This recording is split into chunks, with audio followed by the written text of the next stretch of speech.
after you now. Okay. Yeah, mine was better. Yeah. I agree. 1, 2, 3. Nice. Say your name, cuz. My name is Huwa, spelled Huwa. Okay. And I'm spelling it out because some of you out there keep pronouncing it and spelling it the wrong way. My name is not Hawa. My name is Huwa. Huwa. Huwa. Huwa.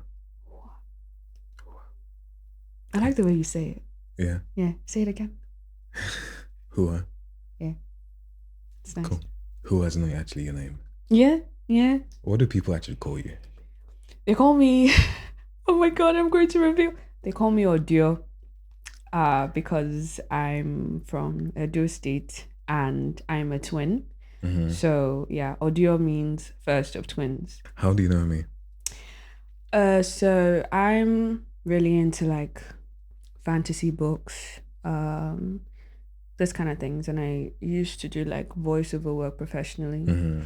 So you popped up on my For You page on Instagram. Mm-hmm. And you were reading, I think you were doing like I don't know who you were doing an impression of in Fourth Wing. I know it was Fourth Wing. Okay, was it growling? Yeah. No, it wasn't growling. It was more like, no, there was no growling in this one. Oh, but it was that growling voice, but it's not what you're doing right now, where you're just... Was it not that one? Was it I Know Who and What You Are? Yeah. Okay, I think that was it. Yeah, and then I went and I saw the one you did, the pain monologue. Okay. And I was like, oh, sick. Yeah, that's how I knew you. Gotcha. And you hit me up to work with me. Yeah. I was like, oh yeah, we should like definitely, collaborate and everything. And I thought that we did actually virtually. Yeah. And you were like, oh my gosh, she's so amazing. I have to meet her in person. Yeah. Yeah, that's what happened. You put me on the spot. I can't deny it. You are a really cool person. I am. Yeah, I'm glad I met you. Honestly, it's been fun getting to know you. Oh, that's so sweet. I don't know how to take that. Don't call me sweet. Cool. You're a big, strong man. Growl for them so they know you. I do know. Like I'm some kind of circus monkey. Go on. Like your aunties are here. Come on, do the thing that you do. Come on, growl for them. That's what you just did right there. So you're not gonna do it. You're not gonna growl. You're welcome.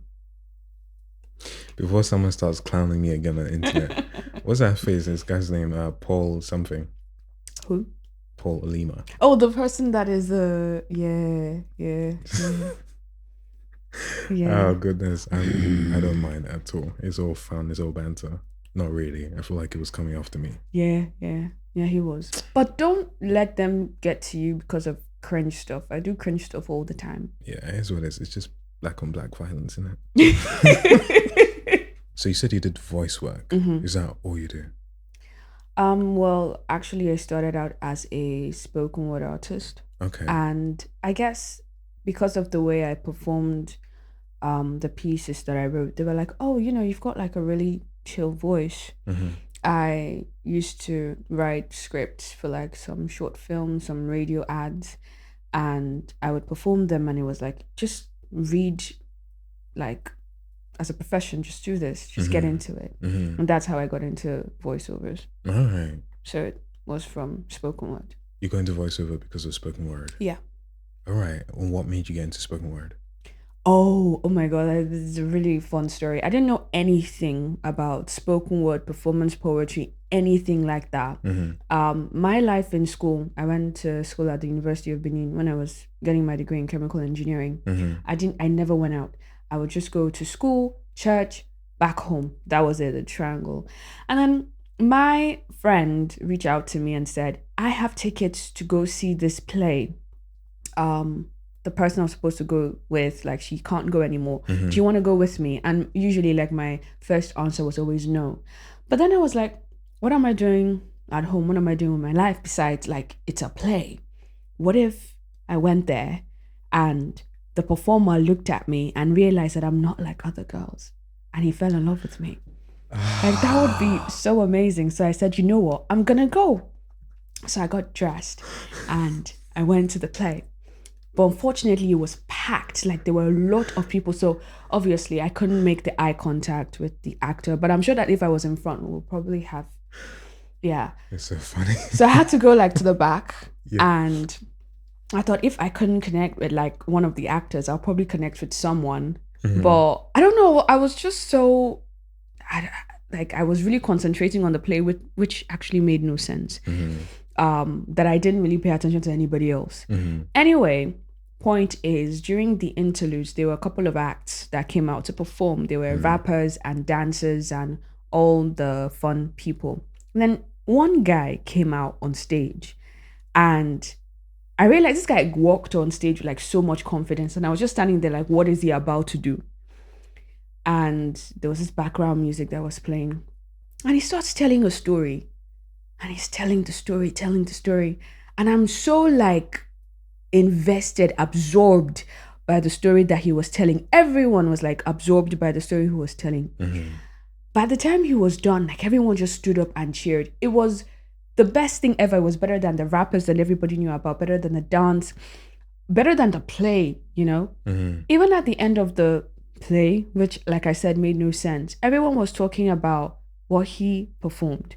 And I noticed that unlike rappers or singers or dancers, people weren't exactly complimenting him individually. They were talking about his story. That was more like, that is what I think craft or art is, where people are so, I mean, it's nice if people know who you are, but I would prefer if people were discussing my work.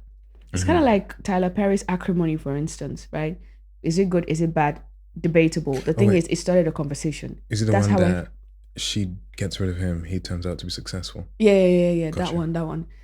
It starts a conversation. People are talking about the movie. And I feel like that is what real art should be like. And after that happened, I was like, I want to be what this person is. And I think it intrigued me more because it was not popular. It wasn't like a common form of art at that time. So that is like how it all started. I went home and I started writing stuff. To read out loud? Not to read out loud at that time. Okay. I was just writing stuff. I see. Yeah. To eventually read out loud. To eventually read out loud. Gotcha. So what makes spoken word different to poetry? Well, for me, I don't know, poetry, and the reason why I don't consider myself a poet is like a whole different genre, a whole different thing. Like, I feel like poetry, especially written poetry, is a lot more abstract. I haven't been able to break down how to read or write poetry on the page. I don't even read a lot of it, which is why I don't consider myself a poet, and I say I'm a spoken word artist. Some people would argue and say all of us are poets. You know, there's just a spectrum, the way artists are. They are painters and they are, you know, the ones that use charcoal and all of that. But I don't consider myself a poet because it's just an art form I've not really been able to immerse myself in. And I don't want to be a self-proclaimed poet. Like, I don't want to do that. You want people to say, oh, she's a poet. Yeah, I would. I guess that's what I am. Yeah. But, you know, that's the thing. I say this to people I meet that, oh, I'm a spoken word artist. But online, because people already refer to me as a poet, I just put, I'm a poet. I told my friends I was coming here to record poems with you and like you were a poet. Yeah. I saw some of the recent stuff that you did, spoken word specifically about Nigerian topics. Like there was one about, you know, the Lagos Dirty December stuff. Yeah. Which was really impressive. I think when I saw that, I was like, yo, you jumped onto like a new level. Oh, thank you. You stretching your... Thank you. Yeah, no, I really enjoyed it. And then the second one, wait, do you have any more? That I recorded in Nigeria? Yeah. No. Those two I recorded like the last week that I was at home. Yeah. So, and it actually took a lot of prep. To get done. I was working, I did it with my mom actually, getting all prepared because even though I was born and raised in Lagos, my Yoruba is not, especially when it comes to speaking Yoruba, my accent really just comes out strong. So I trained for a long time to try to like get the intonations as close to, as best I could, right? There were still people who could pick out that, oh, it's not her first language, right? But it was usually when I speak it, people are able to understand. But I was trying to like really remove my accent as much as possible. So I was working with my mom on that. And also for like the second poem, I used her sewing room. It was her room that I used, So we were trying to like get everything set up, like how we're going to set up my stuff, and even to try and get the outfit for the Dirty December one too was also included, because we're looking for ashoki. That's stuff that I tied on my head. And I was looking for all of that. It was deep within like our stuff. So that took a week to do. So I didn't have time for other poems to record there. Yeah. I see. Was there something about going back to Nigeria for Christmas that gave you like a little shot of creativity? Yeah. Because I still think that some of my best work was what I wrote when I was at home. When I came to France, I came to study. I was doing my master's. It was more like I was just writing because people demanded that I keep writing. People kept asking, when's the next piece? When's your next video? What are you doing? So I was like, okay, I have to come up with something. And so I was working hard for those poems that by the time they came out, like when I was done, I was so exhausted. I felt so drained. I couldn't even get back to it anymore. But when I went home for the holidays, like I was home. I was where I started writing before. I had like my whole studio set up. I was with my brothers. I was with everyone. Just being able to be around people who spoke English, Pidgin, Yoruba with you, like being home, that just like gave me, there are a lot of things that happened. I mean, there was the Dirty December thing, which was what I wrote about, which was really, really fun. And then the next one I wrote, which was about gender-based violence, I've actually thought about that one for a while, but it was just easier to come up with these things now when I was home. Yeah. Is it because there's a lot to talk about in Nigeria? Yeah. You know what? I knew that. No shade. No tea, no shade. Please don't come after me. You got your stuff now on TikTok, Instagram. You've gotten viral a few times across multiple platforms, right? Okay. When did you start actually creating content to begin with? When I started creating content, so that is a bit of a tricky question, because I didn't start making TikTok, Instagram videos until 2021. That's recent. Yeah. But when I started creating content, that would probably be around like 2017. 2017. Was I alive back then?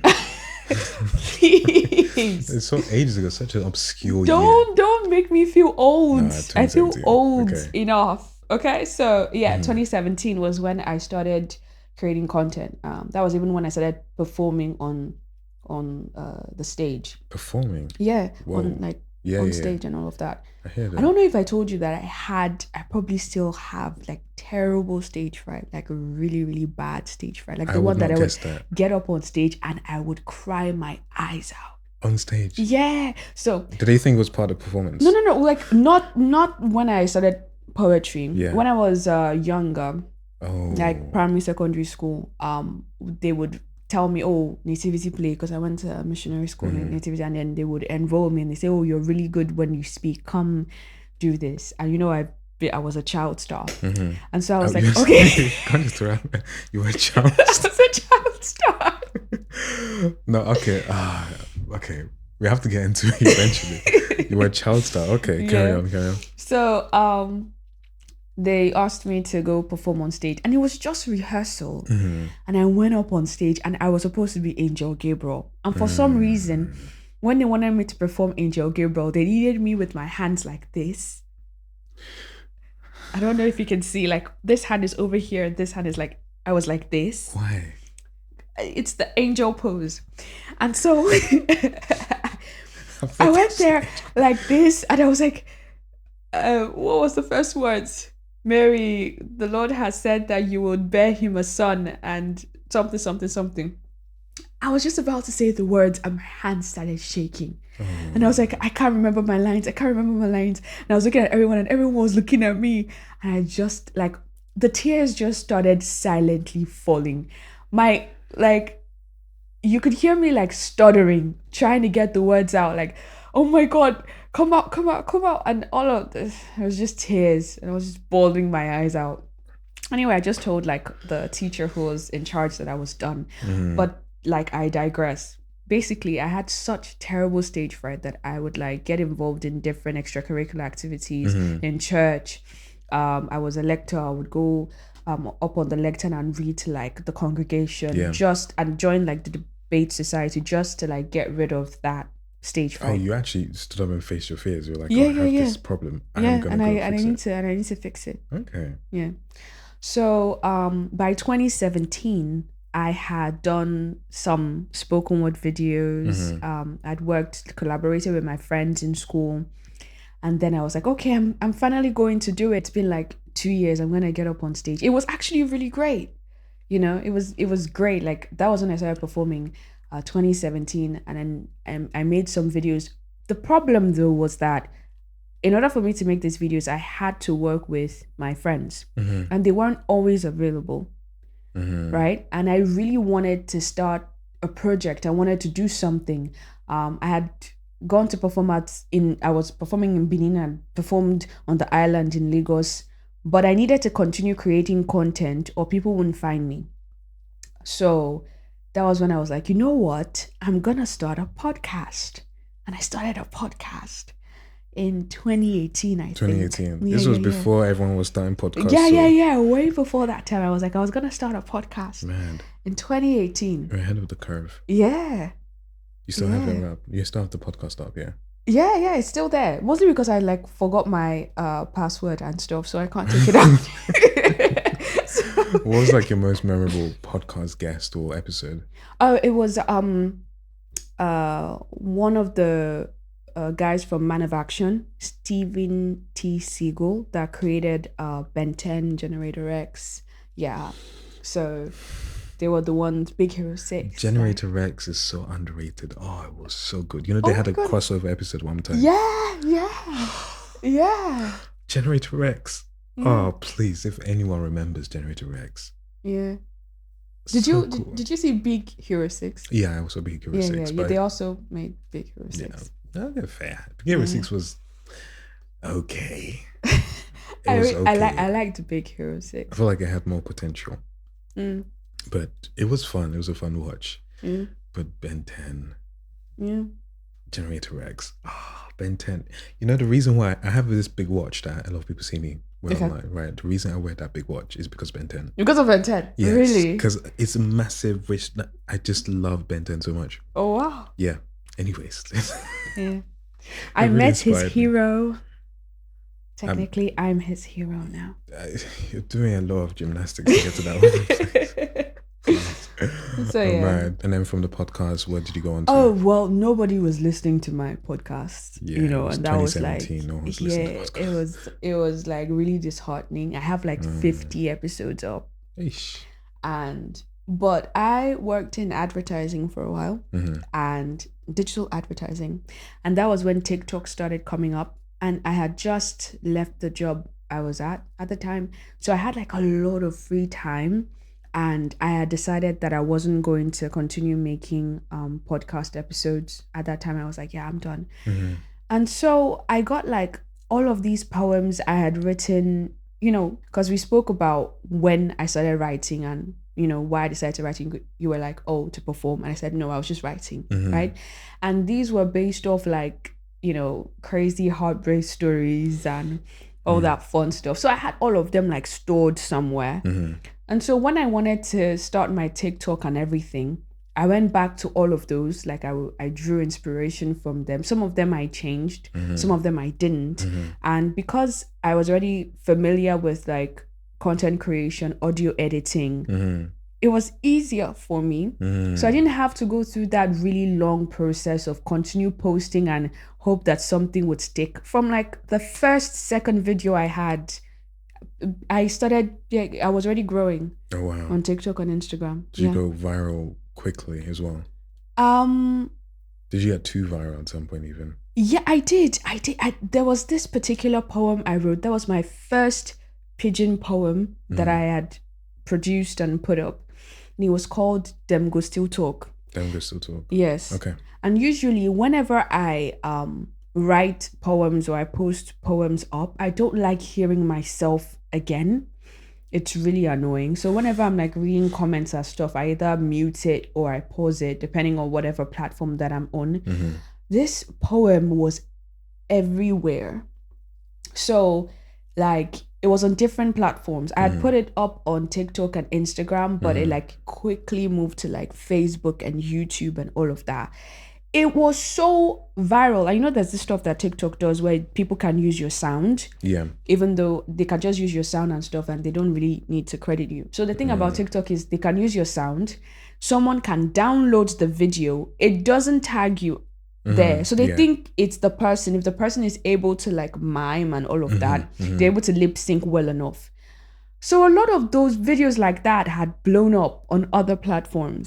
And so my friends would send it to me. My mom told me about one that she saw on Facebook once, and she realized that, oh, this is, you know, my daughter's poem, but it was someone else that was lip syncing and they were taking credit for it. Like nobody even said that, oh yeah, you know, it was Huwa that wrote it. Damn. There was someone who sent it to me, like on Instagram. One of my followers sent it to me, and someone else this one wasn't even using my audio, she was just reading it. And I was like, hey, I'm glad that you like my piece enough to like recreate it, but at least credit me. And she was like, oh, she got the script from like an acting class.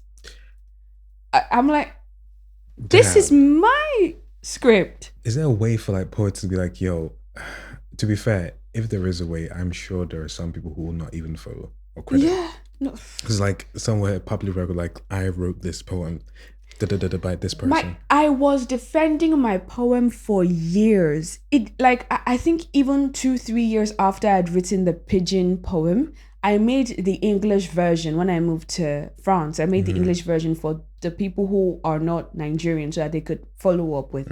And someone legit commented and said, you stole this piece and made the English version.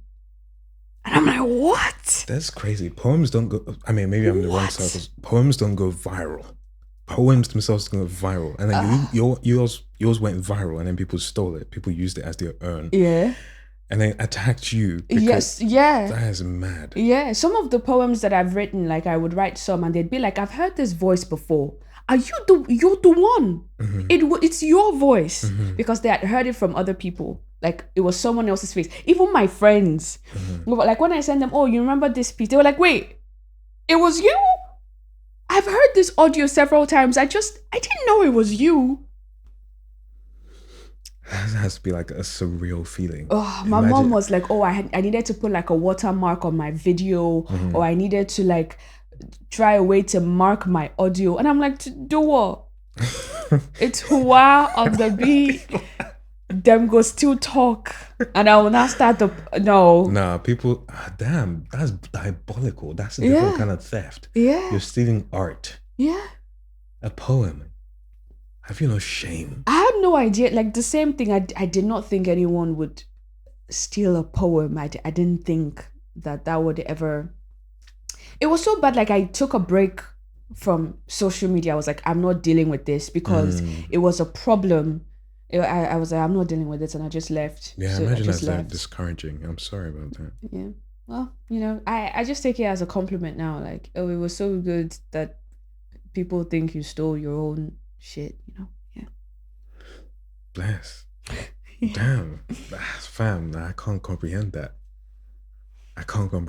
Yeah, but I think I'm quite known now that if any of my poems, you know, if it blew up again, people would be able to say, oh, this is Huwa. Like she wrote it, you know?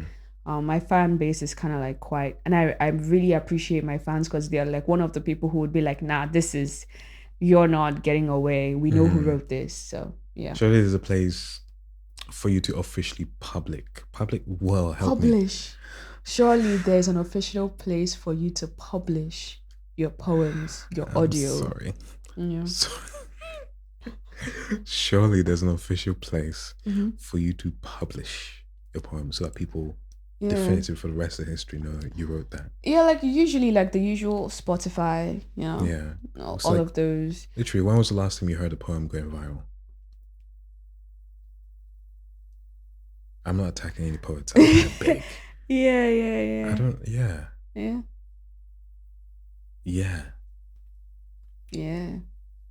I'm pretty sure that there are some. There has to be some. It's just that I've not really been on social media like that as much.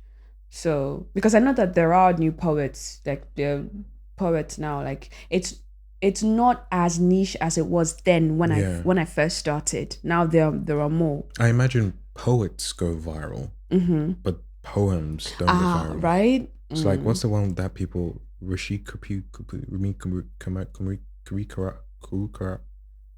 Kuri? No. She came into the house. Yeah. The house fell down. Yeah. Iron bricks or something like that. I know who. Rupi Kapoor. There we go. Yeah. I'm sorry if I've offended anyone. I beg. Rupi Kapoor. Yeah. Right. That's it.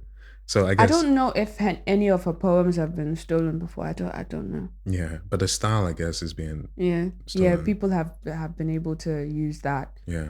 I wouldn't say that my back is hurting.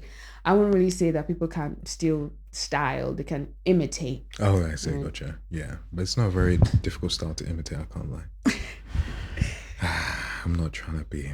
I'm not gonna beef any other content creator. That's all Michael. He can do it. I'm not doing it on purpose. I'm just saying, like, I'm not ready for the smoke. Don't worry, just growl and it'll be fine. You're able to also, like, when you do your spoken word poetry. Yeah. Sorry, your spoken word poetry. Am I allowed to say it like that? Yeah. Same, yeah. Okay, when you do your spoken word poetry on camera. Yeah. Like, honestly, the style is different to a lot of other content creators online, right? Oh, yeah. It's like very distinct, like the way that you communicate, the emotion you put your face, the expressionist, your eyebrows, you use your whole face when you perform is brilliant. And now you're even stepping it up. You're also able to be vulnerable in front of the camera and be like, talk about heartbreak, talk about someone did something to you. How are you able to be so vulnerable in front of the camera knowing that some people might think you're cringe? So the lovely thing is when I started creating content, like it was all from a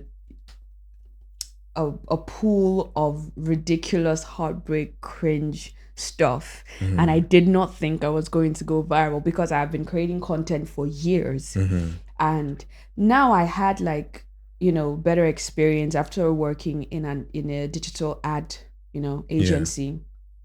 So I was using all of the knowledge that I gained from that experience. I was not like, oh, my followers are going to think I'm cringe. I had 0 followers. So I was just going to put it out there and whatever happens. And people liked it, So, and another thing is there's a lovely thing about hiding behind a mask, which is, being Huwa, knowing that, my friends and my family will not go Google audio and find, so if it's to be cringe in front of strangers, I can do that. Being cringe in front of people that I know, like that is the one that is embarrassing. I hear that. So it never even like bothered me. Even when I was writing poems that time, people thought that I was cringe already because I liked spoken word. They were telling me spoken word is dead, go for rap. Like that was what people were telling me all the time. Like no one is into spoken word. Spoken word artists were the people that people were like, we are still being made fun of till now. Not as badly as it was before, but it's still there. I know what you mean, yeah. So like from the get-go, I was already cringe. So, okay. I hear that. I think I've gone to that place as well. Like I do get hate. I do get people calling me cringe. Yeah. I was making stuff those way before that I get blew it, up. get it. Yeah, exactly. Yeah, so those that get it. And so you are living a double life as Huwa and audio. Yeah. Not really. I don't know. I like to keep my Huwa life. I like to keep my audio life. The engineer. I don't know if I'm allowed to say that. Yeah. Well, is it engineer?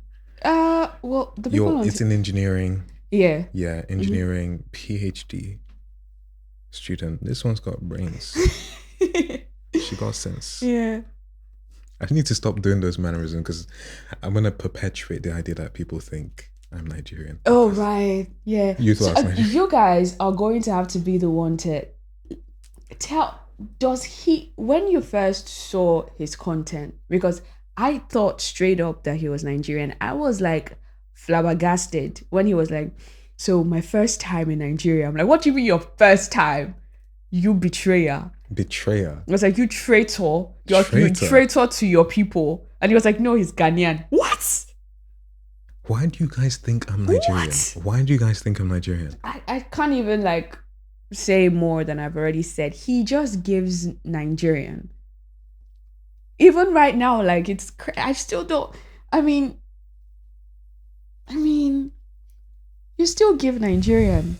I'm not Nigerian. No offense to you guys, but I think you guys just like to claim. Well, that is true. We claim everything.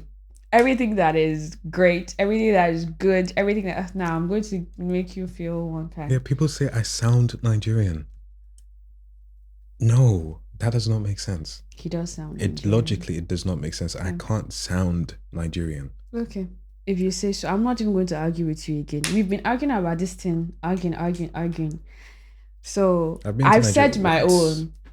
You guys will tell him your own. If he sounds Nigerian to you, let him know. No, don't let me know, please. Don't let me know. I don't want to know. You guys will come and spin lies. Listen to me. I'm not. Tell him. Will we see more heartbreak content from you? Or you're going to carry on with your new style? I'm definitely moving a completely different direction. I don't want to cry on camera or any of that anymore. Like, I feel like that was a phase that I have passed. And as much as it was the kind of content that I think people liked and it brought a lot of attention, I feel like, there are different topics to discuss, right? Even like the recent ones that I put up, they've got nothing to do with relationships or any of that. And even if you're going to see stuff on relationships, it wouldn't be heartbreak.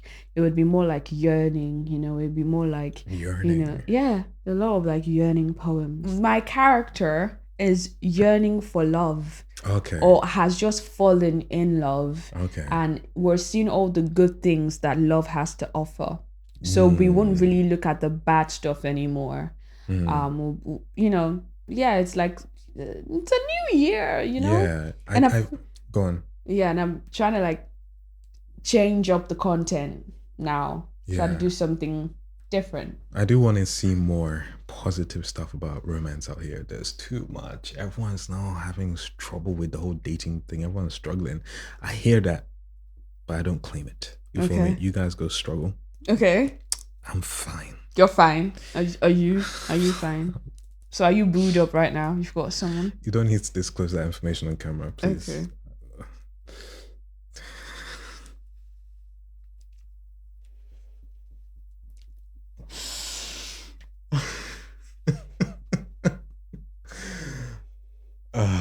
Whatever. Okay. Give me a minute. I need to recover. That question was an attack. It wasn't an attack. It was not. You booed up right now. I think we've gone to that stage where at least there are people who are starting to contemplate and think about starting romances with your friends because they're tired of the dating market. I hear it. It's logical.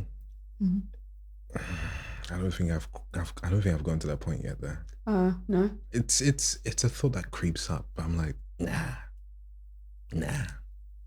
Why not? I like my friends as friends. Do you know? And I think at this point it's just gonna be too complicated to be. We don't need to be messing things up. I beg you, please. Let's keep the unit. I've lost enough friends. I'm happy with who I have as friends right now. The ironic thing is because people are so weird when it comes to relationships, like friendships between male, female, whatever, it's even likely that if I don't boo them up, if I don't wife them up, I will probably not be friends with them in the future because people are very... Increasingly, people are like, men and women can't be friends. I'm like, you guys are weird. That's why you can't be friends with your female friends. But I feel like I have to just accept that when my female friends get married. Yeah. It is what it is. Yeah. But We'll see, innit? We'll see, Sha. Maybe people will evolve their mindsets going forward. Okay. That was random. I didn't need to bring it. That was random. Oh, goodness. Anyways, what do you think about that? Do you think you'd start contemplating your friends? Well, my old friends, I'm not sure. I kind of feel like we're already like, heels deep, solid in our friendships. But moving forward, I'm someone who would definitely want to make a relationship out of new friendships. I'm not just gonna meet someone and be like, yeah, you relationship. No. You're gonna make friends with them first, and then Yeah, and after a then year or two, and then that's when you pounce on them. Is that what it's gonna be? it seemed like I'm going to attack them or something. No. You attack them with affection. It would just, you just see if by my willpower they feel the same thing I'm feeling. They can feel telekinetically that we're meant to be The word together. is not telekinetically, I beg. Is what? Telepathically. Telepathically. Oh my God. So before you guys pounce on each other after telepathically sensing it. Yeah.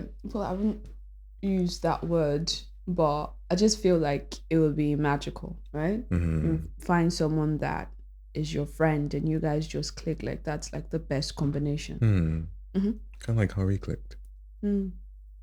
Almost.